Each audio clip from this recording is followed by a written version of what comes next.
From historic Danville, Kentucky, good evening, and welcome to this year's only vice presidential debate sponsored by the Commission on Presidential Debates. I'm Bernard Shaw of CNN, moderator. Tonight, we come to you from Newland Hall in the Norton Center for the Arts on the campus of Center College. To President John Roush, the faculty here, students, and community leaders statewide, we thank you for hosting this debate. The candidates are the Republican nominee, former Defense Secretary Dick Cheney of Wyoming, and the Democratic nominee, Senator Joseph Lieberman of Connecticut. The Commission, these candidates, and their campaign staffs have agreed to the following rules. A candidate shall have 2 minutes to respond to the moderator's question. The other candidate shall have 2 minutes to comment on the question or the first candidate's answer. When I exercise the moderator's discretion of extending discussion of a question, no candidate may speak for more than 2 minutes at one time. This audience has been told no disruptions will be tolerated. A prior coin toss has determined that the first question will go to the Democratic candidate. Senator, few hardworking Americans would base their well-being on bonuses they hope to get 5 or 10 years from now. Why do you, and you, Secretary Cheney, predict surpluses you cannot possibly guarantee to pay for your proposed programs? Bernie, before I answer that very important question, let me first thank you for moderating the debate. Let me thank the wonderful people here at Center College and throughout Kentucky for being such gracious hosts. And let me give a special thank you to the people of Connecticut, without whose support over these last 30 years, I would never have had the opportunity Al Gore has given me this year.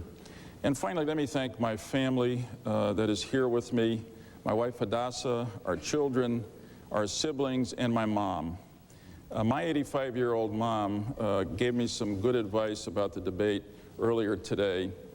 She said, sweetheart, as she is prone to call me, remember, be positive and know that I will love you no matter what your opponent says about you.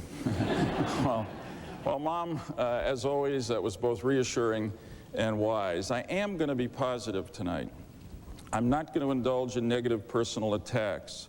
I'm going to talk about the issues that I know matter to the people of this country: education, health care, retirement security, and moral values. I'm going to describe the plan that Al Gore and I have for keeping America's prosperity going and making sure that it benefits more of America's families, particularly the hardworking middle-class families who have not yet fully benefited from the good times we've had. And Bernie, I'm going to explain tonight how we're going to do all this and remain fiscally responsible. Let me briefly get to your question. You have about 10 seconds. All right. We're not spending any more than is projected by the experts. In fact, unlike our opponents, we're setting aside $300 billion in a reserve fund just in case those projections the nonpartisan experts make are not quite right. We understand that balancing the budget, keeping America out of debt, is a way to keep interest rates down and the economy growing. Secretary Cheney. Well, I too want to join in thanking the folks here in Center College in Danville, Kentucky, for sponsoring this and making all of this possible. And I am delighted to be here tonight with you, Joe. And I too want to avoid any personal attacks. I promise not to bring up your singing.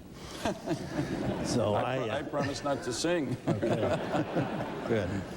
I think this is an extraordinarily important decision we're going to make on November 7th. We're really going to choose between what I consider to be an old way of governing ourselves, of high levels of spending, high taxes, ever more intrusive bureaucracy, or a new course, a new era, if you will, and Governor Bush and I want to offer that new course of action. With respect to the surplus, Bernie, we've got to make some kind of forecast. We can't make 12-month decisions in this business. We're talking about the kinds of fundamental changes in programs and government that are going to affect people's lives for the next 25 or 30 years. And while it may be a little risky in some respects from an economic standpoint to try to forecast surpluses, I think it's you have to make some planning assumption which you proceed. We care a great deal about the issues that are at stake here, and one of the difficulties we have, frankly, is that for the last 8 years we've ignored a lot of these problems. We haven't moved aggressively on Social Security. We haven't moved, for example, on Medicare. There are important issues out there that need to be resolved, and it's important for us to get on with that business, and that's what Governor Bush and I want to do. You alluded to problems. There's no magic bullet, Secretary Cheney, in this question to you. No magic bullets to solve the problems of public education, but what's the next best solution? Well, I think public education is the solution. Our desire is to find ways to reform our educational system, to return it to its former glory. I'm a product of public schools. My family, my wife and daughters all went to public schools. We believe very much in the public school system. But if you look at where we are from the standpoint of the nation, recent exams, for example, the National Assessment of Educational Progress, independent, nonpartisan testing service shows that there's been no progress on reading scores in the last 8 years, almost no progress on math. The achievement gap between minority and non-minority students is as big as it's ever been. We've had a significant increase in spending for education nationwide, but it's produced almost no positive results. That's really unacceptable from our standpoint, because if you look at it and think about it, we now have in our most disadvantaged communities, nearly 70% of our fourth graders can't read at basic level. We've graduated 15 million kids from high school in the last 15 years who can't read at basic level. They are permanently sentenced to a lifetime of failure. And what we want to do, what Governor Bush and I want to do, is to change that. We think we know how to do it. Governor Bush has done it in Texas. We want to emphasize local control so that the people here in Danville, Kentucky decide what's best for their kids. We want to insist on high standards. One of the worst things we can do is fail to establish high standards. In effect, to say to a youngster, because of their ethnic background or their income level, we don't have the same kind of expectations from you that we have from everybody else. And we want accountability. We have to test every child every year to know whether or not we're making progress with respect to achieving those goals and objectives. So we think it's extraordinarily important. This is probably the single most important issue in this campaign.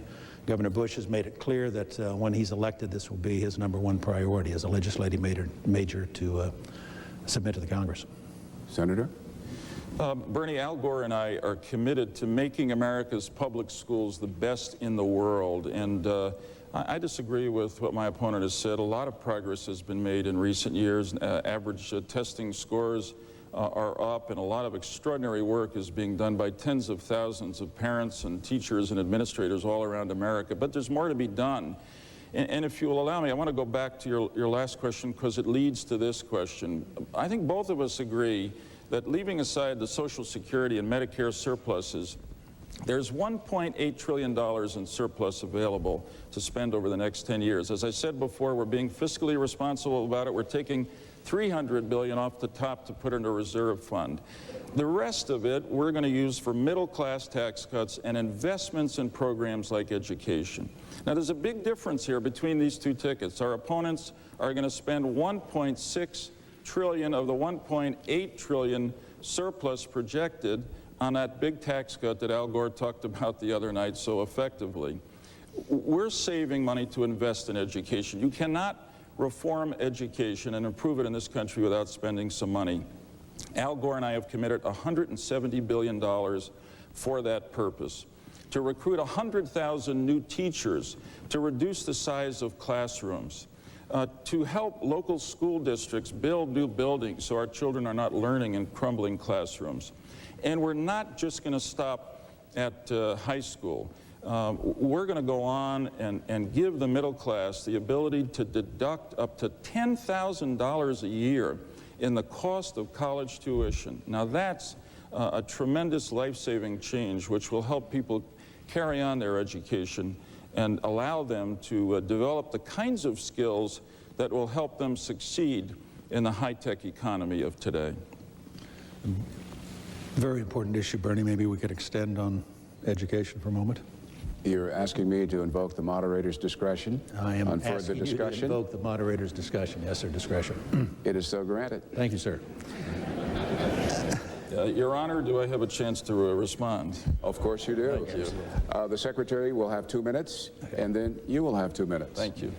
Let's talk about this question of the surplus, because it really drives a lot of what we're talking about here, Joe. And if you look at our proposal, we take half of the projected surplus and set it aside for Social Security, over $2.4 trillion.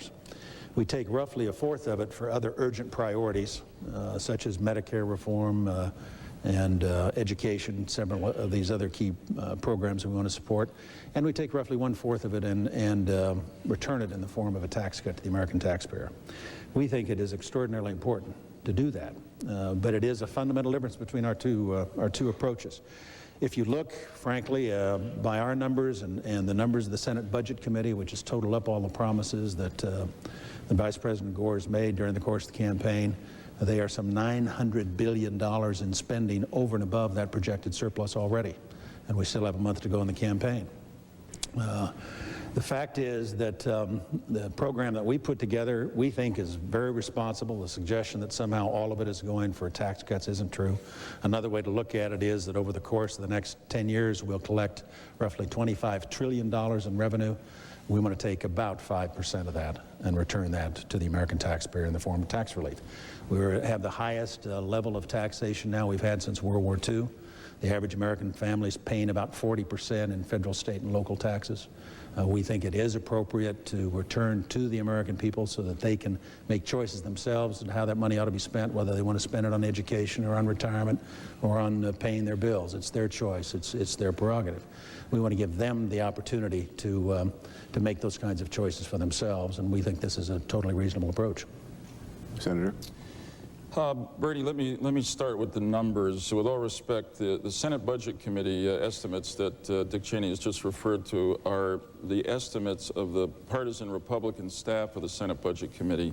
We're using the numbers presented by the nonpartisan Congressional Budget Office. And we start with an agreement, which is that the surplus in the Social Security Fund should be locked up and used for Social Security.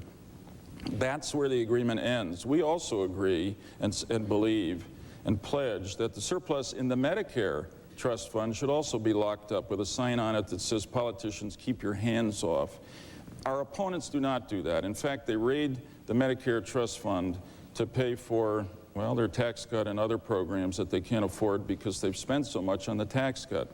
Let me come back to the remaining $1.8 trillion that we both talked about. The numbers show that $1.6 trillion goes to that big tax cut, which, as Al Gore said the other night, sends 43% to the top 1%. But really worse than that, when you add on the other spending programs that our opponents have committed to, plus the cost of their plan to privatize Social Security, by our calculation, they are $1.1 trillion in debt. And that means we go back down the road to higher interest rates, to higher unemployment, to a kind of stealth tax increase on every American family, because when interest rates go up, so too do the cost of mortgage payments, car payments, student loans, credit card transactions. So if we've learned anything over the last 8 years, it is that one of the most important things the government can do, the federal government, probably the most important, is to be fiscally responsible. And that's why Al Gore and I are committed to balancing the budget every year, in fact, to paying off the debt by the year 2012, when by our calculation, our opponent's economic plan still leaves America $2.8 trillion in debt. Time. The next question goes to you. Gentlemen, this is the 21st century. Yet, on average, an American working woman in our great nation earns 75 cents for each dollar earned by a working male. What do you males propose to do about it? Well, it's a good and important question. Obviously, in our time, fortunately, great advances have been made by women achieving the kind of equality that they were too long denied. But Bernie, your question is absolutely right. women, actually the number I have is receive 72 cents for every dollar a man receives in a comparable job. Al Gore and I have issued an economic plan in which we've stated specific goals for the future. And one of those goals is to eliminate the pay gap between men and women. It's unfair and it's unacceptable. And the first way we will do that is by supporting the Equal Pay Act, which has been proposed in Congress, which gives women the right to file legal actions against employers who are not treating them fairly and not paying them equally. Secondly, we're going to do everything we can using governmental support of business agencies such as the Small Business Administration to help women business owners have an opportunity to invest and begin businesses and make larger incomes themselves. And there are other civil rights and human rights laws that I think can come to play here. So bottom line, this is an unfair and unacceptable situation. And even though as the economy has risen in the last 8 years, America's women have risen with it and received more income, until women are receiving the same amount of pay for the same job they're doing as a man receives, we've not achieved genuine equality in this country. And Al Gore and I are committed to closing that gap and achieving that equality. You know, in so many families, women are a significant bread earner or the only bread earner. So this cause affects not only the women, but families and the children as well. Mr. Secretary. Well, Bernie, I certainly share the view that we ought to have equal pay for equal work regardless of someone's gender, and we've made major progress in recent years. I think we've still got a ways to go. But I also think it's not just about the differential with respect to women. If you look, for example, at our opponent's tax proposal, they discriminate between stay-at-home moms with children that they take care of themselves and those who go to work or who, in fact, have their kids taken care of outside the home. You, in effect, as a stay-at-home mom, get no tax advantage under the Gore tax plan, as contrasted with the Bush proposal, which, in fact, provides tax relief for absolutely everybody who pays taxes.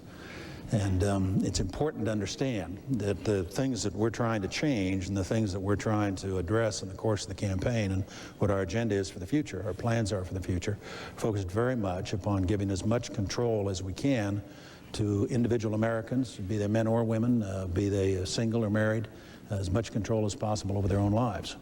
Especially in the area of taxation. We want to make certain that the American people have the ability to keep more of what they earn, and then they get to decide how to spend it. The proposal we have from Al Gore, basically, doesn't do that. It, in effect, lays out some 29 separate tax credits, and if you live your life the way they want you to live your life, if you do, in fact, behave in a certain way, then you qualify for a tax credit, and at that point you get some relief. Bottom line, though, is 50 million American taxpayers out there get no advantages at all out of the Gore tax proposal, whereas under the Bush plan, everybody who pays taxes will, in fact, get tax relief. Bernie, might I have an opportunity to respond here? You can respond, Senator, but I caution you gentlemen that if you do this consistently, we're not going to cover a lot of topics.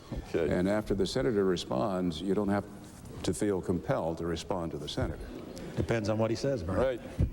Right. This is an important difference between us, and I want to try to clarify it briefly if I can. The first thing is that, in fact, the tax relief program that Al Gore and I have proposed, one of those many tax credits for the middle class that Dick just referred to, includes a $500 tax credit for stay-at-home moms, just as a way of saying we understand that you are performing a service for our society. We want you to have that tax credit.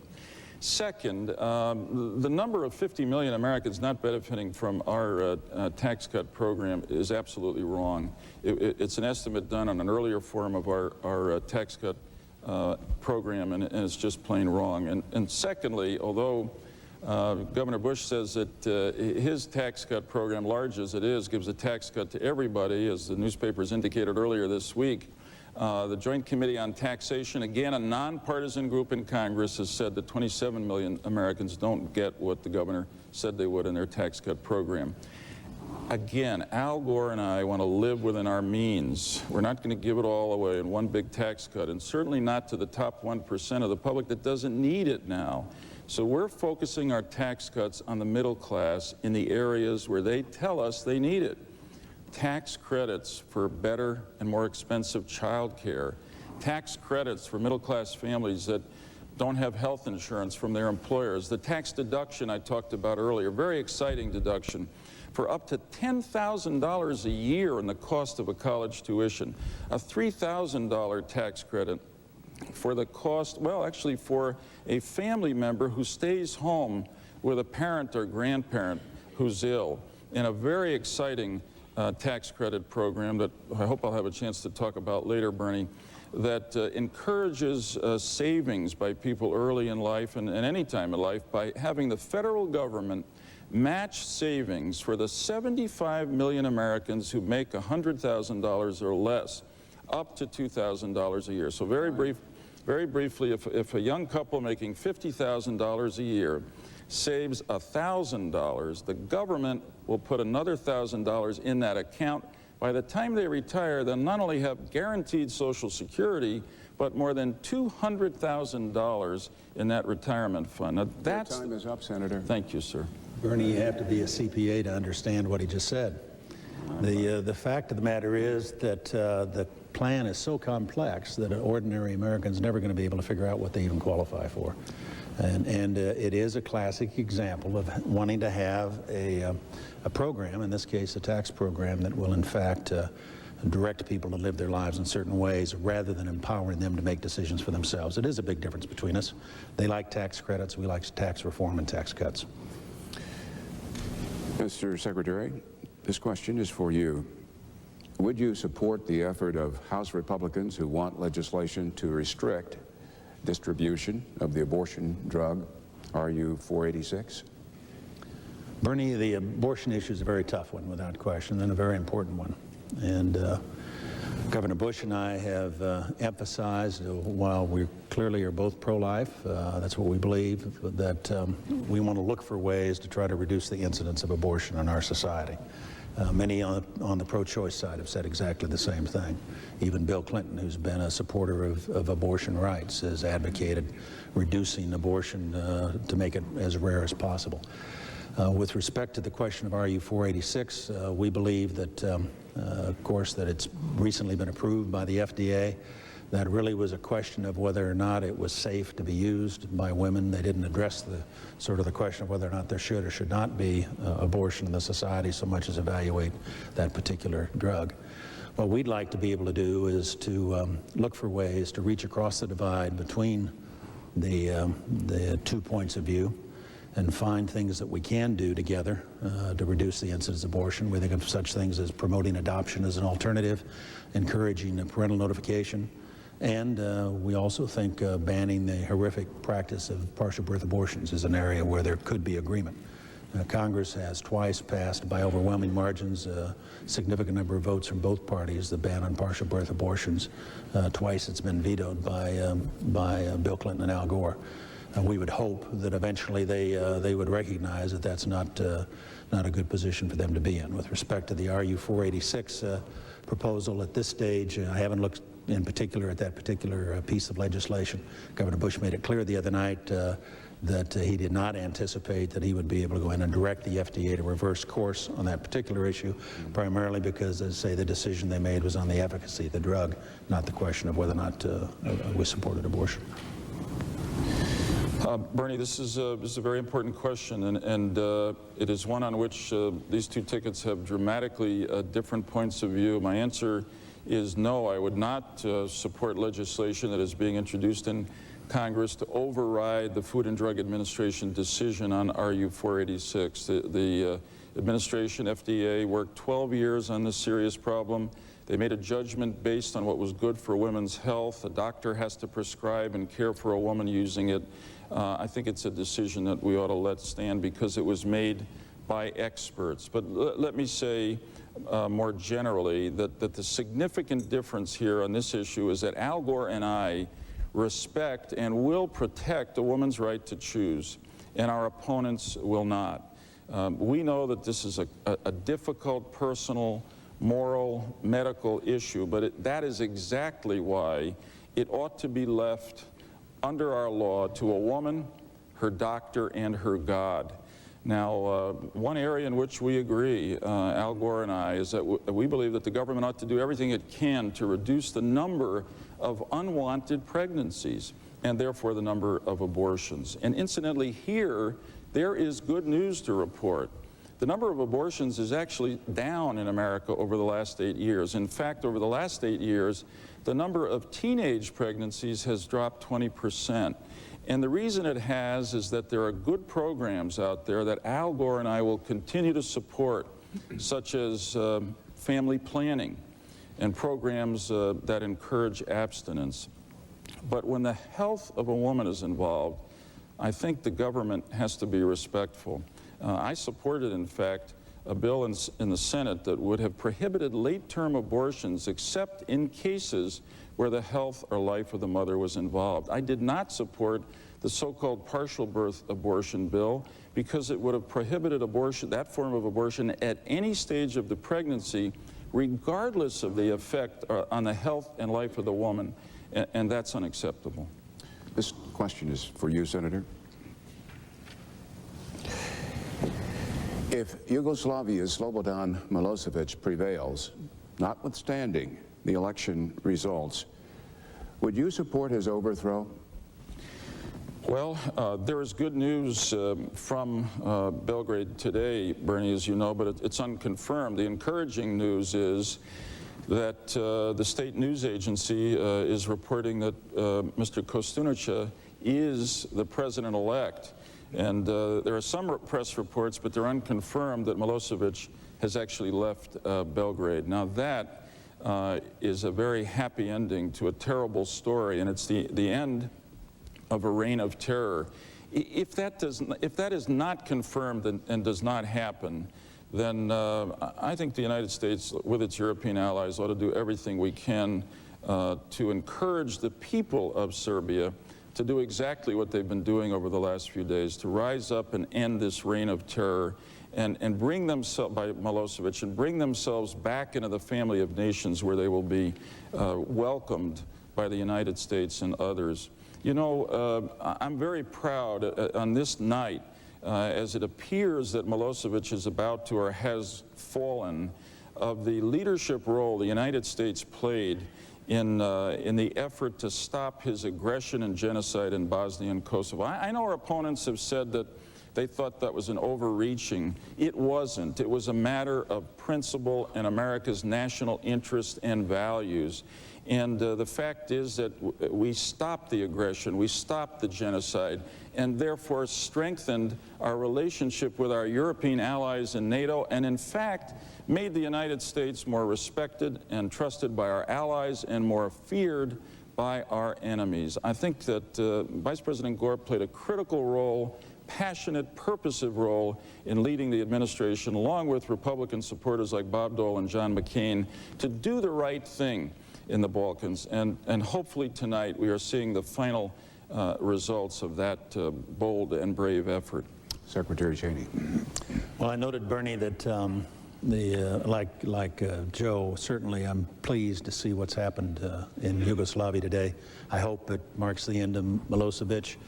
I think probably more than anything else, it's a victory for the Serbian people. They've taken to the streets to support their democracy, to support their vote.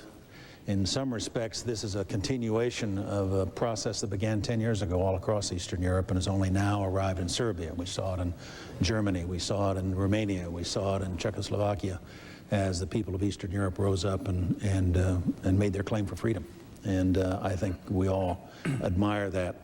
I think with respect to how this process has been managed most recently, we want to do everything we can to support Mr. Milosevic's departure. Certainly, though, that would not involve committing U.S. troops. I do think it's noteworthy that there appears to be an effort underway to get the Russians involved. I noted the other night, for example, Tuesday night in the debate in Boston, Governor Bush suggested exactly that. that we ought to try to get the Russians involved to exercise some leverage over the Serbians, and Al Gore poo-pooed it. But now it's clear from the press that, in fact, that's exactly what they were doing, that that Governor Bush was correct in his assessment and his recommendation. He has supported the administration on Kosovo. He lobbied actively against passage of the Byrd-Warner provision, which would have set a specific deadline, one he felt it was too soon for forcing U.S. troops out. So he's been supportive of the policy that we've seen with respect to Yugoslavia, and I think he deserves a lot of credit for that. I'd go beyond that. I think this is an opportunity for the United States to test President Putin of Russia. That in fact now is the time when we ought to find out whether or not he is indeed committed to democracy, whether or not he's willing to support the forces of freedom and democracy diplomatically in the area there of Eastern Europe. And it's a test for him, in effect, or whether he represents the old guard in the Soviet Union. One of the most important challenges we face as a nation is how we manage that process of integrating those 150 million Eastern Europeans into the security and economic framework of Europe. Your question, Mr. Secretary. You and Governor Bush charged that the Clinton-Gore administration have presided over the deterioration and overextension of America's armed forces. Should U.S. military personnel be deployed as warriors or peacekeepers? My preference is to deploy them as warriors. There may be occasion when it's appropriate to use them in a peacekeeping role, but I think that role ought to be limited. I think there ought to be a time limit on it. The reason we have a military is to be able to fight and win wars, and to maintain it with sufficient strength so that would-be adversaries are deterred from ever launching a war in the first place. I think that the administration has, in fact, in this area, failed in a major responsibility. We've seen a reduction in our forces far beyond anything that was justified by the end of the Cold War. At the same time, we've seen a rapid expansion of our commitments around the world as troops have been sent hither and yon. Testimony just last week by the Joint Chiefs of Staff before the House Armed Services Committee that pointed out a lot of these problems. That for example, General Mike Ryan of the Air Force, that with 40% fewer aircraft, he's now undertaking 3 times as many deployments on a regular basis as he had to previously. So we're overcommitted and we're under-resourced. This has had some other unfortunate effects. I saw a letter, for example, the other day from a young captain stationed down in Fort Bragg, graduate of West Point of '95, getting ready to get out of the service because he's only allowed to train with his troops when fuel's available for the vehicles, and only allowed to fire their weapons twice a year. He's concerned that if he ever had to send them into combat, it would mean lives lost. That is a legitimate concern, and this is a very important area. In fact, the U.S. military is worse off today than it was 8 years ago. A major responsibility for us in the future, and a high priority for myself and Governor Bush, will be to rebuild the U.S. military, to give them the resources they need to do the job we ask them to do for us, and to give them good leadership. Senator, you're shaking your head in disagreement. Well, I am, Bernie, and most important, I want to assure the American people that the American military is the best trained, best equipped, most powerful force in the world, and that Al Gore and I will do whatever it takes to keep them that way.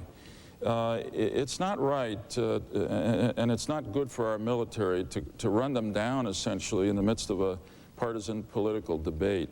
The fact is that you've got to judge the military by what the military leaders say, and Secretary Bill Cohn, a good Republican, General Shelton, Chairman of the Joint Chiefs of Staff, both will tell you that the American military is ready to meet any threat we may face in the world today. And the fact is, judging by its results from Desert Storm to the Balkans, Bosnia and Kosovo, to the operations that are still being conducted to keep Saddam Hussein in the box in Iraq, the American military has performed brilliantly. In fact, this administration has turned around the drop in spending on the military that began in the mid-'80s and went right through the Bush-Cheney administration in the early years of the Clinton administration, but now that's stopped. In fact, we passed the largest pay increase in a generation for our military. And the interesting fact here, in spite of the rhetoric that my opponent has just spoken, is that the reality is that if you look at our projected budgets for the next 10 years, Al Gore and I actually commit more than twice as much, $100 billion in additional funding for our military than Governor Bush does. And their budget allows nothing additional for acquisition of new weapon systems, and that's something that the same General Mike Ryan of the Air Force and all the other chiefs of the services will not be happy about, because they need the new equipment, the new systems that Al Gore and I are committed to giving them. Bernie, this is a special interest of mine. I'd like a chance to elaborate further, if I might. The facts are dramatically different. I'm not attacking the military, Joe. I have enormous regard for the men and women of the U.S. military. I had the great privilege of working with them for the 4 years I was Secretary of Defense, and no one has a higher regard than I do for them. But it's irresponsible to suggest that we should not have this debate in a presidential campaign, that we should somehow ignore what is a major, major concern. And if you have friends or relatives serving in the U.S. military, you know there's a problem. If you look at the data that's available, 40% of our Army helicopters that are not combat ready. Combat readiness level in the Air Force that's dropped from 85% to 65%. Significant problems of retention.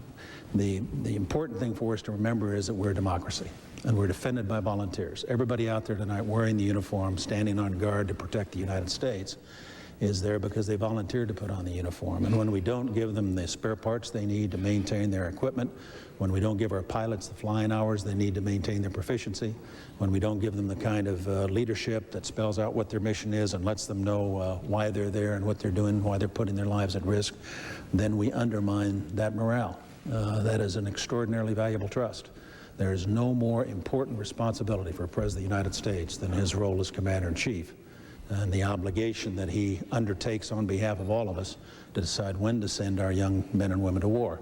When we send them without the right kind of training, when we send them poorly equipped or with equipment that's old and broken down, we put their lives at risk. We will suffer more casualties in the next conflict if we don't look to those basic fundamental problems now. And with all due respect, Joe, this administration has a bad track record in this regard, and it's available for anybody who wants to look at the record, who wants to talk to our men and women in uniform, who wants to spend time with the members of the Joint Chiefs, wants to look at readiness levels and other indicators. Final point, the issue of procurement is very important, because we're running now off the buildup of the investment we made back during the Reagan years. Sir. As that equipment gets old, it has to be replaced, and we've taken money out of the procurement budget to support other ventures. We have not been investing in the future of the U.S. military. Bernie, I think it's very important to respond to this. Yes, of course, it's an important debate to have as part of this campaign, but I don't want either the military to feel uneasy or the American people to feel insecure. And what I'm saying now, I'm basing on service on the Senate Armed Services Committee, talking to exactly the people Dick Cheney has mentioned, the Secretary of Defense, the Chiefs of Staff. I've visited our fighting forces around the world, and I'm telling you that we are ready to meet any contingency that might arise. The good news here, and the interesting news, is that we have met our recruitment targets in each of the services this year.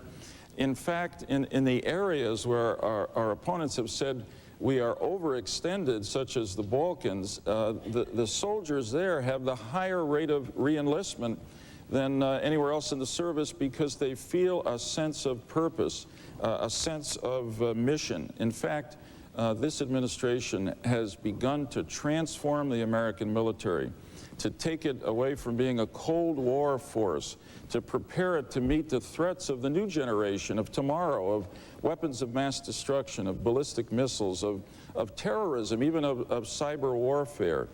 And the fact is that Governor Bush recommended in his major policy statement on the military earlier this year that we skip the next generation of military equipment. Helicopters, submarines, tactical air fighters, all the rest. That would really cripple our readiness, exactly the readiness that Dick Cheney is talking about. Al Gore and I are committed to continuing this acquisition program, transforming the military. There's fewer people in uniform today, but person to person, person by person, unit by unit, this is the most powerful and effective military, not only in the world today, but in the history of the world. And again, Al Gore and I will do whatever is necessary to keep it that way. Senator Lieberman, this question to you. Once again, in the Middle East, peace talks on the one hand, deadly confrontations on the other, and the flashpoint Jerusalem. And then there's Syria. Is United States policy what it should be? Yes, it is. It has truly pained me in the last week, Bernie, to watch the unrest and the death occurring in the Middle East between the Israelis and the Palestinians. So much work has been done by the people there with the support of this administration. So much progress has been made in the original Oslo agreements between the Israelis and the Palestinians adopted in 1993, in the peace between Israel and Jordan thereafter. I mean, America has a national strategic interest and a principled interest in peace in the Middle East, and Al Gore has played a critical role in advancing that process over the last 8 years. What pains me as I watch the unrest in recent days between the Israelis and the Palestinians is that these two peoples have come, in some senses, generations forward, centuries forward in the last 7 years. They are so close to a final peace agreement. I hope and pray that the death and unrest in the last week will not create the kinds of scars that make it hard for them to go back to the peace table with American assistance and achieve what I'm convinced the great majority of the Israeli and Palestinian people want, indeed people throughout the Middle East, which is peace. Secretary Albright has been in Paris meeting with Prime Minister Barak and Chairman Arafat. I hope and pray that her mission is successful, that there is a ceasefire, and the parties return to the peace table. Now, we've been on a very constructive course in the Middle East, played an unusual, unique role, and I am convinced that Al Gore and I commit that Al Gore and I will continue to do that. I hope I might, through my friendships in Israel and throughout the Arab world, play a unique role in bringing peace to this sacred region of the world. Bernie, it has been a very, very difficult area to work in for a long time. Numerous administrations going back certainly to World War II have had to wrestle with the problem of what should happen in the Middle East. We made significant breakthroughs, I think, at the end of the Bush administration because of the Gulf War. In effect, we had joined together with Arab allies and done enormous damage to the Iraqi armed forces, and Iraq at the time was the biggest military threat to Israel. By virtue of the end of the Cold War, the Soviets were no longer a factor. They used to fish in troubled waters whenever they had the opportunity in the Middle East, but with the end of the Soviet Union, the implosion, if you will, of the empire, that created a vacuum, if you will, and made it easier for us to operate there. We were able to, I think, reassure both Arabs and Israelis that the United States would play a major role there, that we had the ability and the will to deploy forces to the region if we had to engage in military operations to support our friends and oppose our foes. And of course, we were able to convene the Madrid Conference that in effect was the first time Arab and Israeli sat down face to face and began this process of trying to move the peace process forward. I think also a lot of credit goes to some great men like Yitzhak Rabin. His tragic passing was of major consequence, a great tragedy for everybody who cares about peace in the Middle East. He was a man who had the military stature to be able to confidently persuade the Israelis, I think, to take some risk for peace. I think Prime Minister Barak has tried the same thing. I hope that we can get this resolved as soon as possible. My guess is that the next administration is going to be the one that's going to have to come to grips with the current state of affairs there. I think it's very important that we have an administration where we have a president with firm leadership who has the kind of track record of dealing straight with people, of keeping his word so that friends and allies both respect us and our adversaries fear us. This question is for you, Mr. Secretary. If Iraq's President Saddam Hussein were found to be developing weapons of mass destruction, Governor Bush has said he would, quote, take him out. Would you agree with such a deadly policy? We might have no other choice. We'll have to see if that happens. The thing about Iraq, of course, was at the end of the war, we had pretty well decimated their military. We had put them back in a box, so to speak. We had a strong international coalition raid against them, effective economic sanctions, and a very robust inspection regime that was in place, so that the inspection regime under UN auspices was able to do a good job of stripping out the capacity to build weapons of mass destruction, the work that he'd been doing that had not been destroyed during the war on biological, chemical agents, as well as a nuclear program. Unfortunately, now we find ourselves in a situation where that started to fray on us, where the coalition now no longer is tied tightly together. Recently, the United Arab Emirates and Bahrain, two Gulf states, have reopened diplomatic relations with Baghdad. The Russians and the French now are flying commercial airliners back into Baghdad and sort of thumbing their nose, if you will, at the international sanctions regime. And of course, the UN inspectors have been kicked out, and there's been absolutely no response. So we're in a situation today where I think our posture vis-a-vis Iraq is weaker than it was at the end of the war. I think that's unfortunate. I also think it's unfortunate that we find ourselves in a position where we don't know for sure what might be transpiring inside Iraq. I certainly hope he's not regenerating that kind of capability, but if he were, if in fact Saddam Hussein were taking steps to try to rebuild nuclear capability or weapons of mass destruction, you'd have to give very serious consideration to military action to stop that activity. I don't think you can afford to have a man like Saddam Hussein with nuclear weapons, say, in the Middle East. Senator? Bernie, it would of course be a very serious situation if we had evidence, credible evidence, that Saddam Hussein was developing weapons of mass destruction. But I must say, I don't think a political campaign is the occasion to declare exactly what we would do in that case. I think that's a matter of such critical national security importance that it ought to be left to those commander-in-chief, the leaders of the military, the Secretary of State, to make that kind of decision without the heat of a political campaign. The fact is that we will not enjoy real stability in the Middle East until Saddam Hussein is gone. The Gulf War was a great victory, and incidentally, Al Gore and I were two of the 10 Democrats in the Senate who crossed party lines to support President Bush and Secretary Cheney in that war, and we're both very proud that we did that. But the war did not end with a total victory, and Saddam Hussein remained there. And as a result, we have had almost 10 years now of instability. We have continued to operate almost all of this time military action to enforce a no-fly zone. We have been struggling with Saddam about the inspectors. We ought to do, and we are doing, everything we can to get those inspectors back in there.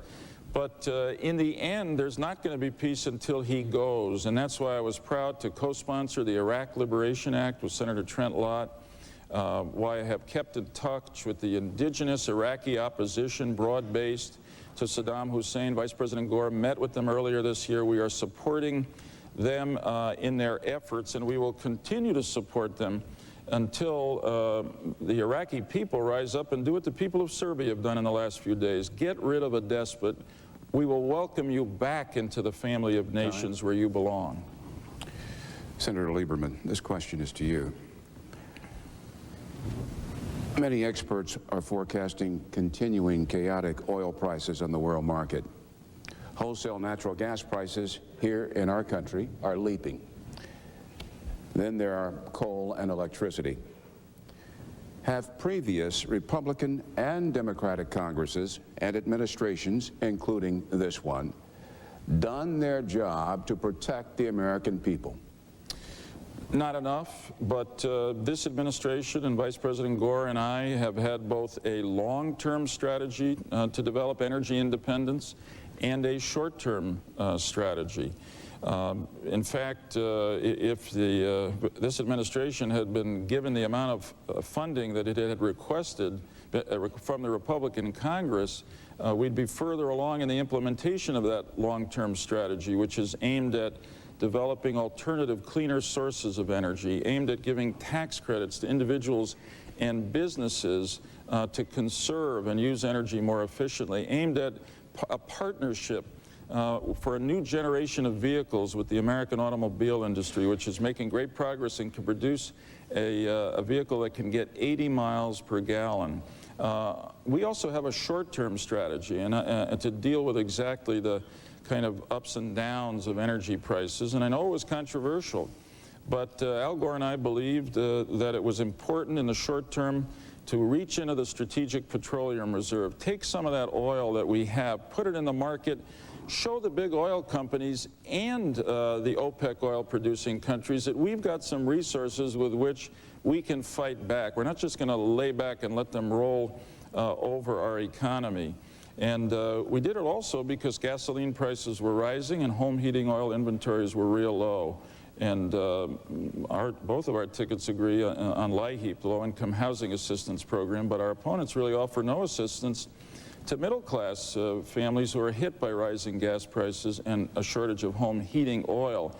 The fact is that since the reserve was opened, the price of oil on world markets has dropped $6 a barrel. Now, that's a good result, and I'm proud of it. Mr. Secretary? Well, Bernie, this is an area where, again, I think Joe and I have fairly significant disagreements. My assessment is that there is no comprehensive energy policy today, that as a nation we are in trouble because the administration has not addressed these issues. We have the prospects of brownouts in California. We have a potential heating oil crisis in the Northeast. We've got gasoline price rises, various other places. For years now, the administration has talked about reducing our dependence on foreign sources of oil, but they haven't done it. In fact, we've gone exactly in the opposite direction. We've got the lowest rate of domestic production of oil now in 46 years. You have to go back to 1954 to find a time when we produced as little oil as we do today. Our imports are at all-time record high. In the month of June, we imported almost 12 million barrels a day. That means we're more subject to the wide fluctuations and swings in price. We have other problems. We don't have refinery capacity. We haven't built a new refinery in this country for over 10 years. And the refineries are now operating at 96 or 97% of capacity, which means even with more crude available, they're probably not going to be able to do very much by way of producing additional home heating oil for this winter. We have a serious long-term problem of our growing dependence on foreign sources of energy. That will always be the case, but we ought to be able to shift the trend and begin to move it in the right direction. We need to do a lot more about generating the capacity for power here at home. We need to get on with the business, and we think we can do it very safely in an environmentally sound manner. We don't think that we ought to buy into this false choice that somehow we cannot develop energy resources without being cautious with the environment. We can. We've got the technology to do it, and we ought to do it. We do support the Low-Income Energy Assistance Program. We think that's very important so that senior citizens, for example, don't suffer this winter. But we need to get on with the business of having a plan to develop our domestic energy resources and producing more supplies, and this administration hasn't produced it. Bernie, can I add a word to that? Senator, I'm going to continue. I yield. Thank you, sir. Your congressional record. You sponsored a bill that said no to oil and gas exploration in Wyoming wilderness areas, your home state. However, you co-sponsored a bill that said yes to drilling in the Arctic National Wildlife Refuge. Your explanation? Well, Bernie, it just shows I've got a balanced approach to how we deal with environmental issues. Not a case of not in my backyard? No, I think we have to make choices. And the Wyoming Wilderness Bill, frankly, was one of my proudest achievements as a member of Congress. I worked on that with my good friend Al Simpson, for example, for about 4 years. We set aside a part of Wyoming, nearly 1 million acres of wilderness that ought to be separate and not be developed. We think that was important. There are a lot of areas around the country where Governor Bush and I, for example, support restraints. We support the moratorium on drilling off the coast of California. But there are places where we think we ought to go forward and develop those resources. The Arctic National Wildlife Reserve is one of them. It's on the North Slope. It's right next to Prudhoe Bay. The infrastructure is there to be able to deliver that product to market. We think we can do it, given today's technology, in a way that will not damage the environment, will not permanently mar the countryside at all.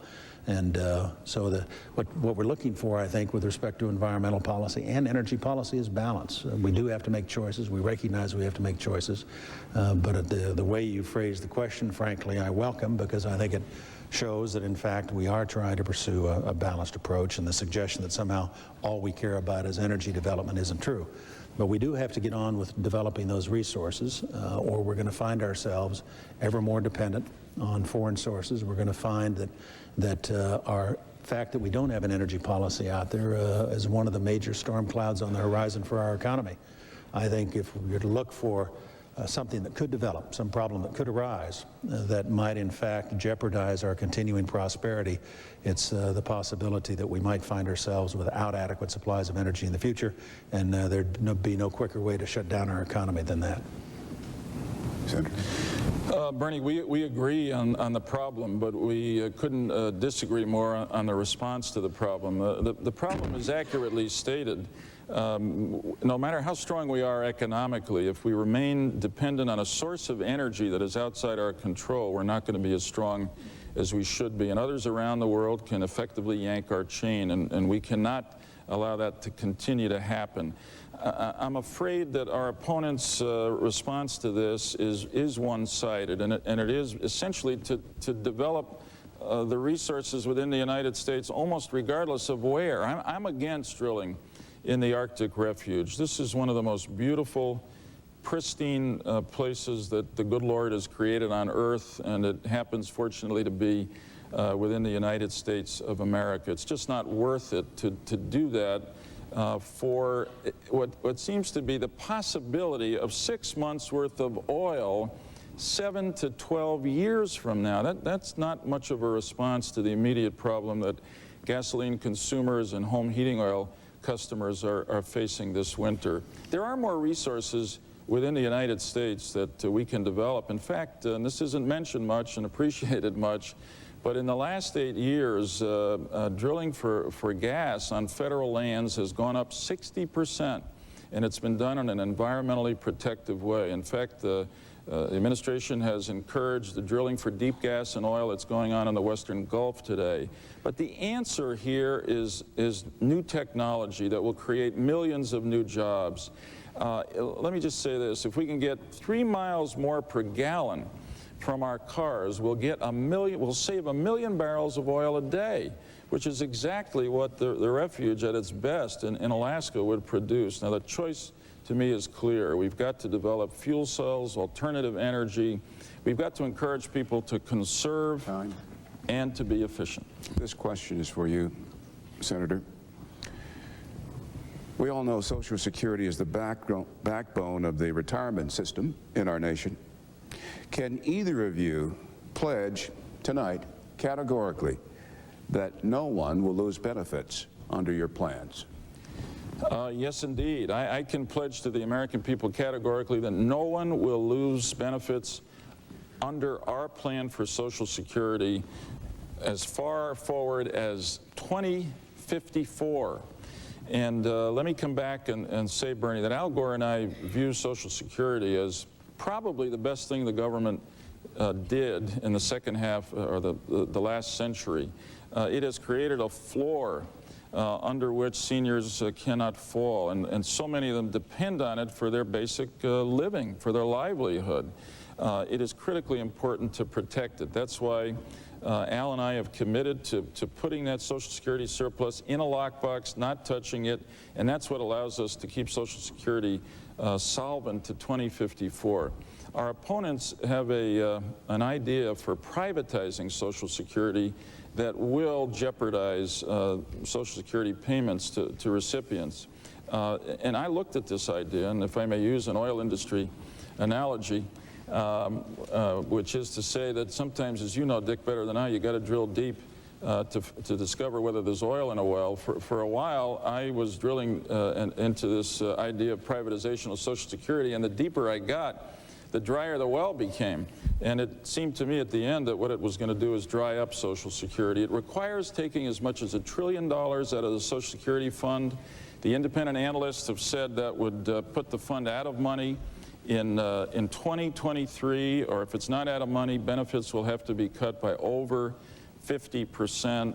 That's just not worth doing. Al Gore and I are going to guarantee Social Security and add to it the retirement savings plan that I mentioned earlier, which will help middle-class families looking forward have not only Social Security, but a superb extra retirement account as well. Social Security plus from us, with all respect, Social Security minus from the Bush-Cheney ticket. You won't be surprised, Bernie, if I disagree with Joe's description of our program. The fact of the matter is the Social Security system's in trouble. It's been a fantastic program. It's been there for 65 years. It's provided benefits for senior citizens over that period of time, for my parents.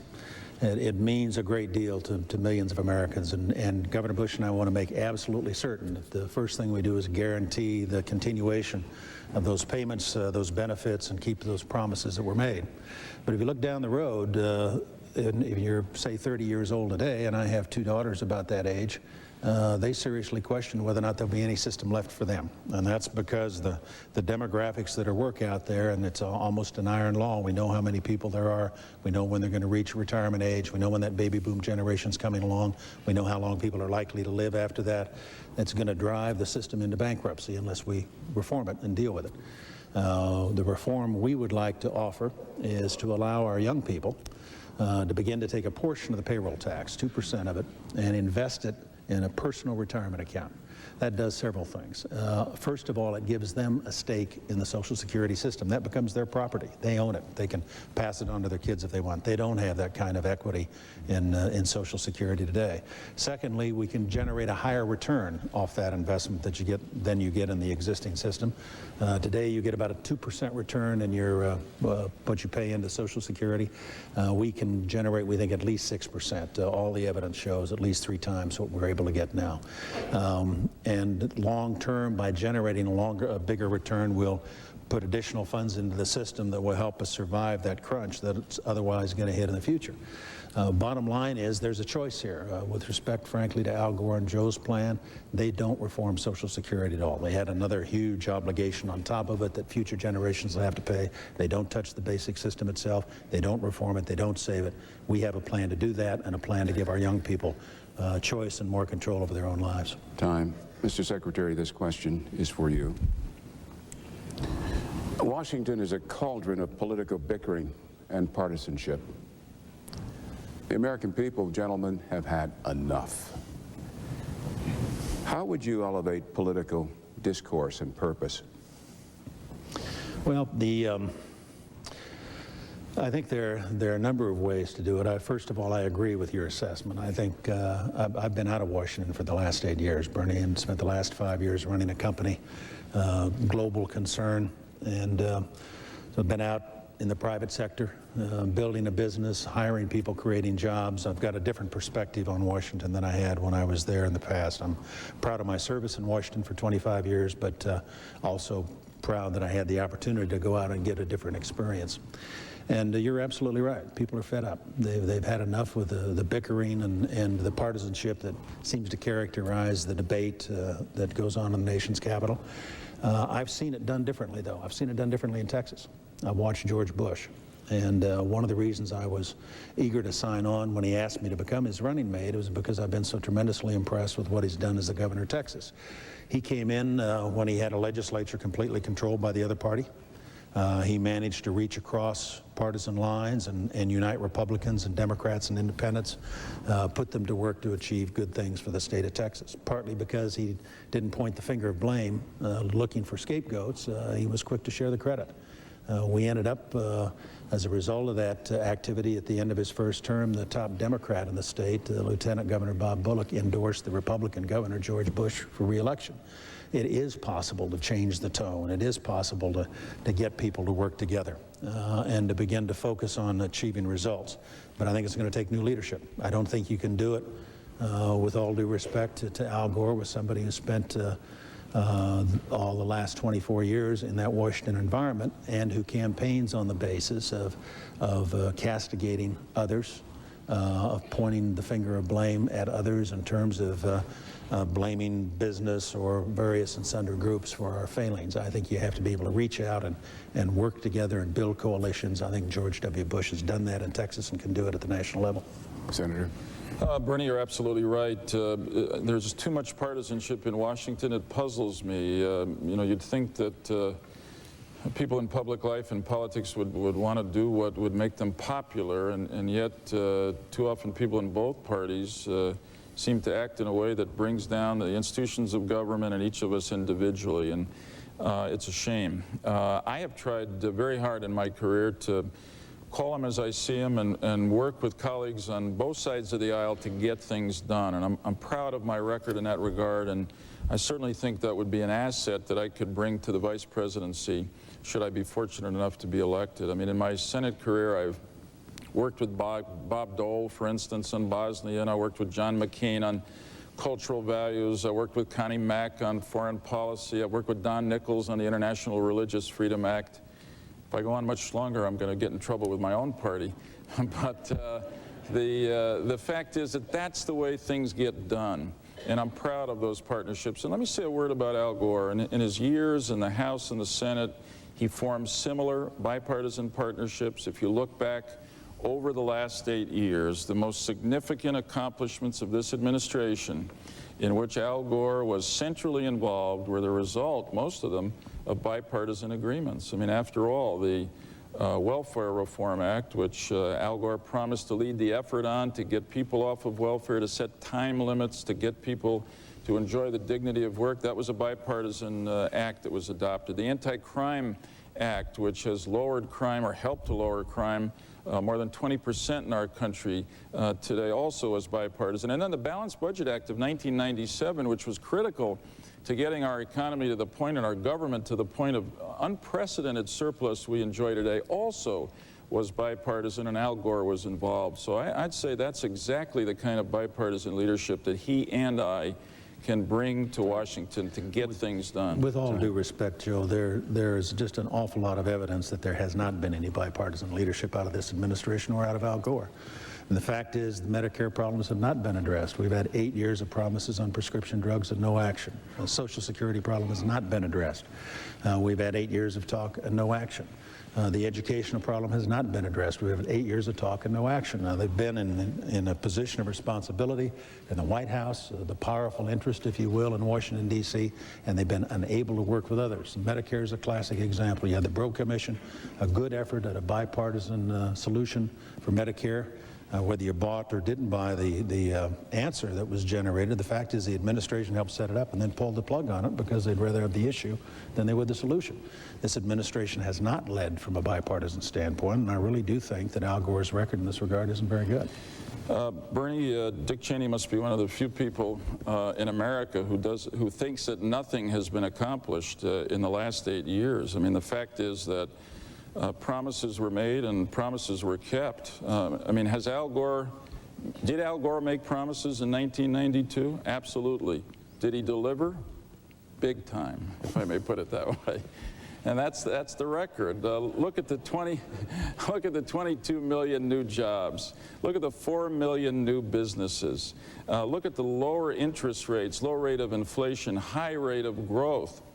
I think if you asked most people in America today that famous question that Ronald Reagan asked, are you better off today than you were 8 years ago, most people would say yes. And I'm pleased to see, Dick, from the newspapers that you're better off than you were 8 years ago, too. And most of it, and I can tell you, Joe, that the government had absolutely nothing to do with it.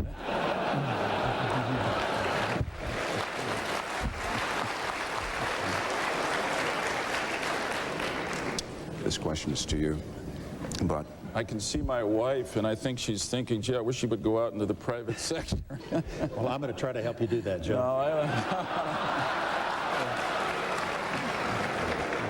No, I think you've done so well there. I want to keep you there. Okay. Dick Cheney, Joe Lieberman, you are black for this question. Imagine yourself an African American. You become the target of racial profiling, either while walking or driving. African American Joseph Lieberman, what would you do about it? I'd be outraged. It is such an assault on the basic promise that America makes that the law will treat individuals as individuals regardless of their status, that is to say their race, their nationality, their gender, their sexual orientation, et cetera, et cetera. And the sad fact is that racial profiling occurs in this country. I have a few African American friends who've gone through this horror, and you know, it makes me want to kind of hit the wall because it is such an assault on their humanity and their citizenship. We can't tolerate it anymore. That's why I've supported legislation in the first instance in Congress, because it's the most we could get done to do hard studies to make the case of the extent to which racial profiling is occurring in our country. But it's also why I'm so proud that Al Gore has said two things. First, we would issue, if we're fortunate enough to be elected, an executive order prohibiting racial profiling. And secondly, the first Civil Rights Act legislation we would send to Congress would be a national ban on racial profiling. It is just wrong. It is un-American. And to think that in the 21st century this kind of nonsense is still going on, we've got to stop it. And the only way to stop it is through the law. I mean, the law, after all, is meant to express our values and our aspirations for our society, and our values are violently contradicted by the kind of racial profiling that I know exists. And I just had a friend a while ago, Bernie, who works in the government, works at the White House, African Americans, stopped, surrounded by police for no other cause that anyone can determine than the color of his skin. That can't be in America anymore. Mr. Secretary. Well, Bernie, I'd like to answer your question to the best of my ability, but I don't think I can understand fully what it would be like. Try hard to put myself in that position and imagine what it would have been like, but of course I've always been part of the majority. I've never been part of a minority group, but it has to be a horrible experience. It's the sense of anger and frustration and rage that would go with knowing that the only reason you were stopped, the only reason you were arrested was because of your color of your skin, would make me extraordinarily angry. And I'm not sure how I would respond. I think that we have to recognize that while we've made enormous progress in the U.S. in racial relations, and we have come a very long way, we still have a long way to go. That we still have not only the problems we're talking about here tonight in terms of the problems you mentioned of profiling, but beyond that, we still have achievement gap in education, income differentials, differences in lifespan. We still have, I think, a society that where we haven't done enough yet to live up to that standard that we'd all like to live up to, I think, in terms of equality of opportunity, that we judge people as individuals, that, as Martin Luther King said, we ought to judge people on the content of their character instead of the color of their skin. I would hope that we can continue to make progress in that regard in the years ahead. Senator, sexual orientation. Should a male who loves a male and a female who loves a female have all the constitutional rights enjoyed by every American citizen? A very current and difficult question, and I've been thinking about it, and I want to explain what my thoughts have been. Maybe I should begin this answer by going back to the beginning of the country and the Declaration of Independence, which says right there at the outset that all of us are created equal and that we're endowed not by any bunch of politicians or philosophers, but by our Creator with those inalienable rights to life, liberty, and the pursuit of happiness. At the beginning of our history, that promise, that ideal, was not realized or experienced by all Americans, but over time since then, we have extended the orbit of that promise. And in our time, at the frontier of that effort is extending those kinds of rights to gay and lesbian Americans who are citizens of this country and children of the same awesome God just as much as any of the rest of us are. That's why I have been an original co-sponsor of the Employment Non-Discrimination Act, which aims to prevent gay and lesbian Americans who are otherwise qualified from being discriminated against in the workplace. And I've sponsored other pieces of legislation and taken other actions that carry out that ideal. The question you pose is a difficult one for this reason. It confronts or challenges the traditional notion of marriage as being limited to a heterosexual couple, which I support. But I must say I'm thinking about this because I have friends who are in gay and lesbian partnerships who've said to me, isn't it unfair that we don't have similar legal rights to inheritance, to visitation when one of the partners is ill, to health care benefits? And that's why I'm thinking about it, and my mind is open to taking some action that will address those elements of unfairness while respecting the traditional religious and civil institution of marriage. Mr. Secretary. This is a tough one, Bernie. The fact of the matter is we live in a free society, and freedom means freedom for everybody.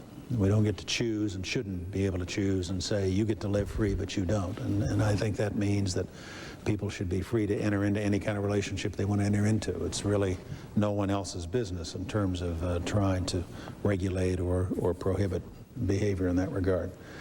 The next step then, of course, is the question you ask of whether or not there ought to be some kind of official sanction, if you will, of the relationship, or if these relationships should be treated the same way a conventional marriage is. That's a tougher problem. That's not a slam dunk. I think the fact of the matter, of course, is that matters are regulated by the states. I think different states are likely to come to different conclusions, and that's appropriate. I don't think there should necessarily be a federal policy in this area. I try to be open-minded about it as much as I can and tolerant of those relationships. And like Joe, I'm also wrestle with the extent to which there ought to be legal sanction of those relationships. I think we ought to do everything we can to tolerate and accommodate whatever kind of relationships people want to enter into. It occurs to me that your moderator has committed a boo-boo. I asked the racial profiling question of you. You responded. And then I asked the sexual orientation question of you. I should not have done that in terms of rotation. Gentlemen, I apologize. We forgive you. Thank you. You're human like we are. Mr. Secretary, Vice President of the United States of America, what would you bring to the job that your opponent wouldn't? We clearly come from different political perspectives. Joe is a Democrat from New England. I'm a Republican from the West, from Wyoming. I think that weighs into it to some extent. Clearly, we're both in the positions we're in because of our personal relationships with our principals. I think the areas that I would bring are the things that Governor Bush emphasized when he picked me.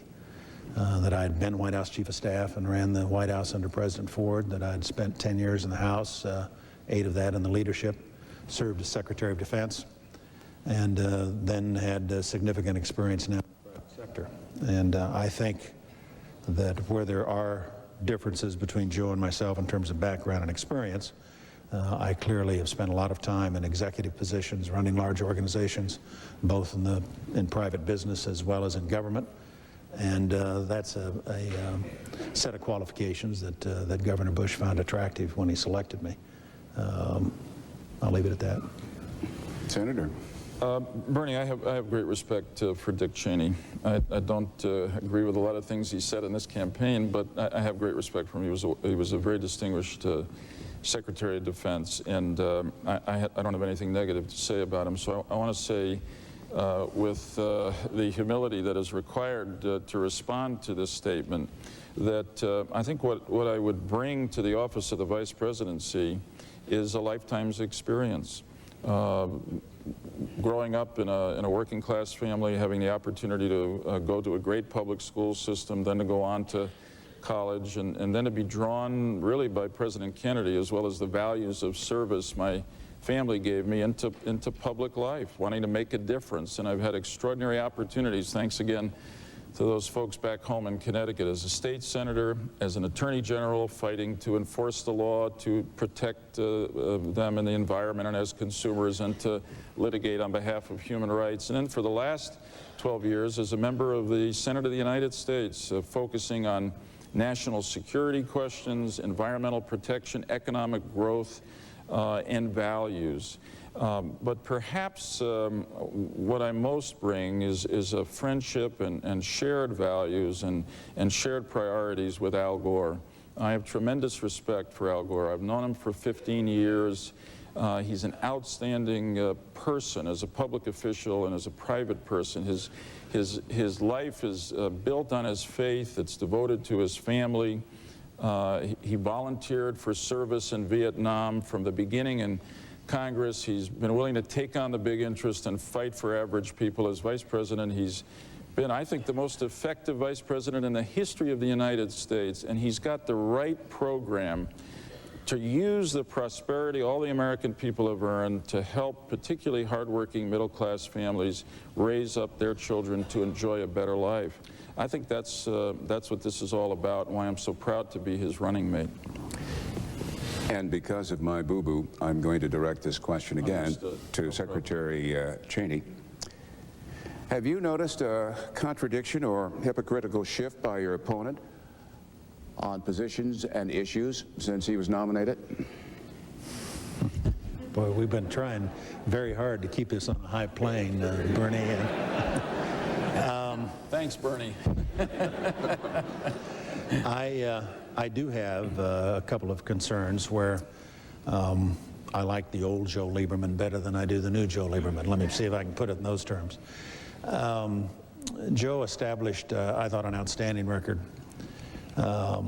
in his work on this whole question of violence in the media and the kinds of materials that were being peddled to our children.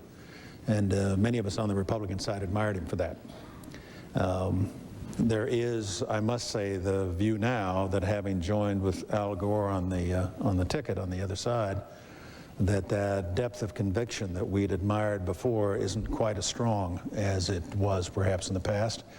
The temptation, on the one hand, to criticize the activities of the industry, as was pointed out recently in the Federal Trade Commission, where they're taking clearly material meant for adults and selling it to our children.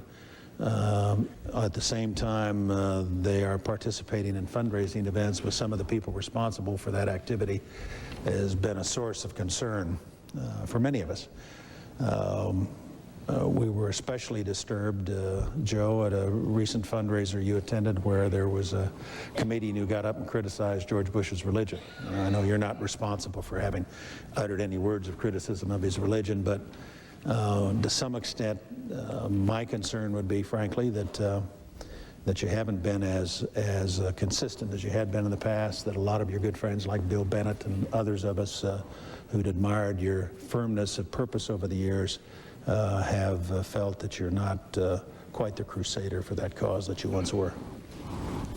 Well, Bernie, you'll not be surprised to hear that I disagree. First, let me talk about that joke about religion, which I found very distasteful. And believe me, if anybody has devoted his life to respecting the role of religion in American life and understands that Americans from the beginning of our history have turned to God for strength and purpose, it's me. And you know, any offense that was done, I apologize for, and I thought that humor was unacceptable. Let me come to the question of Hollywood and then answer the general question. Al Gore and I have felt for a long time, first as parents, and then only second as public officials, that we cannot let America's parents stand alone in this competition that they feel they're in with Hollywood to raise their own kids and give their kids the faith and the values that they want to give them. And I've been a consistent crusader on that behalf. John McCain and I actually requested the Federal Trade Commission report that came out 3 or 4 weeks ago, which proved conclusively that the entertainment industry was marketing adult-rated products to our children. Now, that is just unacceptable. And one finding was that they were actually using 10 to 12-year-olds to test screen adult-rated products. When that report came out, Al Gore and I said to the entertainment industry, stop it. And if you don't stop it in 6 months, we're going to ask the Federal Trade Commission to take action against you. There was no similar strong response from our opponents. We repeated that message when we went to Los Angeles. I repeat it today. We will not stop until the entertainment industry stops marketing its products to our children. Unfortunately, I'm running out of time, but let me just say that Al Gore and I'm out. Maybe I can come back to it. No, please continue. You have about 10 seconds. Pardon the interruption. All right. Al Gore and I agree on most everything. We disagree on some things, and he said to me from the beginning, be yourself. That's why I chose you. Don't change a single position you have, and I have not changed a single position since Al Gore nominated me to be his vice president. Gentlemen? No? Closing statements? A prior coin toss has determined that you begin, Senator Lieberman. Thanks, Bernie. That went very quickly. Thank you, Bernie, and thanks, Dick Cheney, for a very good debate. I'm told that tens of millions of people have been watching this debate tonight. I must say that I wish one more person were here to watch it, and that's my dad, who died 15 years ago. If my dad were here, I would have the opportunity to tell him that he was right when he taught me that in America, if you have faith, work hard, and play by the rules, there is nothing you cannot achieve. And here I am, even the son of a man who started working a night shift on a bakery truck and end up being a candidate for Vice President of the United States. That says a lot about the character of this nation and the goodness of you, the American people. I will tell you that Hadassah and I have traveled around this country in the last couple of months and met thousands and thousands of parents, just like our moms and dads, hardworking middle-class people, paying their taxes, doing the jobs that keep the country running, trying so hard to teach their kids right from wrong, and believing in their hearts that their kids can make it. And I agree with them. But to make it, they need a leader who will stand up and fight for them, for good education, the best education in the world, for a sound retirement system, for prescription drug benefits for their parents, and for a government that is fiscally responsible, balances the budget, keeps interest rates down so that they can afford to buy a home or to send their kids to college. To me, Al Gore is that leader and will be that kind of president. You know, for 224 years, Americans have dreamed bigger dreams and tried bolder solutions than any other people on earth. Now is not the time to settle for less than we can be. As good as things are today, Al Gore and I believe that with your help and God's help, we can make the future of this good and blessed country even better. Thank you, God bless you, and good night. Mr. Secretary. Well, Bernie, I want to thank you and Joe as well. I've enjoyed the debate this evening, and also want to thank the folks here at Center College in Danville, Kentucky. They've really done a tremendous job of making this possible. This is a very important decision we're going to make on November 7th. We really have a fundamental choice between whether or not we continue with our old ways of big government, high taxes, an ever more intrusive bureaucracy, or whether we take a new course for a new era. And Governor Bush and I want to pursue that new course. We want to reform the Social Security system to guarantee that the benefits will be there for our retired folks, as well as make it possible for our young people to invest a portion of their payroll tax into a retirement account that they'll control and give them greater control over their own lives. We want to reform the Medicare system, again, to make certain the benefits are there for our senior citizens, but also to provide prescription drug coverage for them and to give them a range of choices in terms of the kind of insurance they have. We want to reform the education system. We want to restore our public schools to the greatness that they once represented, so that every parent has the opportunity to choose what's best for their child, and so that every child has an opportunity to share in the American dream. We also want to reform the tax code. We think it's very important, now that we have a surplus, that a portion of that surplus go back to the people who earned it. It's not the government's money, it's your money. You're entitled to it, and we'd like to see to it that we provide tax relief for everybody who pays taxes. And finally, we think it's very important to rebuild the U.S. military. The military is in trouble. The trends are in the wrong direction. They're the finest men and women in uniform that you'll find any place in the world, but they deserve our support. They deserve the resources that we need to provide for them, and they deserve good leadership. George Bush is the man to do this. I've seen him do it in Texas. What we need is to be able to reach across the aisle, put together coalitions of Republicans and Democrats, and build the kinds of coalitions that'll get something done finally in Washington. George Bush is a good man, an honorable man, a man of great integrity. He'll make a first-rate president. Secretary Cheney, Senator Lieberman, your debate now joins American political history. We thank you. Thank you, Bernie. Quite welcome. It's a great